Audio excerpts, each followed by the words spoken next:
चंदा में उगली चंदनिया पिया बिनु नींदो न लागे। चंदा में उगली चंदनिया पिया बिनु नींदो न लागे। पिया बिनु नींदो न लागे। कैसे कैसे मैं चंदा छिपाऊं, कैसे कैसे मैं पिया बुलाऊं। कैसे कैसे मैं चंदा छुपाऊं, कैसे कैसे मैं पिया को बुलाऊं।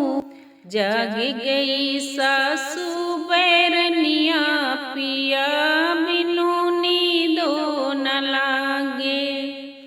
जाग गई सासू बैरनिया पिया बिनु नींदो न लागे। चंदा में उगली चंदनिया पिया बिनु नींदो न लागे। नींदो न लागे, नींदो न लागे। चंदा में उगली चंदनिया पिया बिनु नींदो न लागे।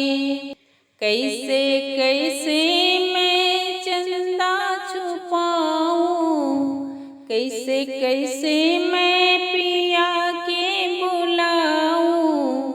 कैसे कैसे मैं चंदा छुपाऊं, कैसे कैसे मैं पिया को बुलाऊं। जाग गई जेठनी बैरनिया पिया बिनु नींदो न लागे। जाग गई जेठनी बैरनिया पिया बिनु नींदो न लागे। चंदा में उगली चंदनिया पिया बिनु नींदो न लागे।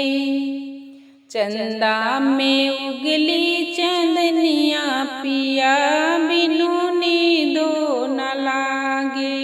कैसे कैसे मैं चंदा छुपाऊं, कैसे कैसे मैं चंदा छुपाऊं। कैसे कैसे मैं पिया को बुलाऊं। जाग गई ननदी बैरनिया पिया बिनु नींदो न लागे।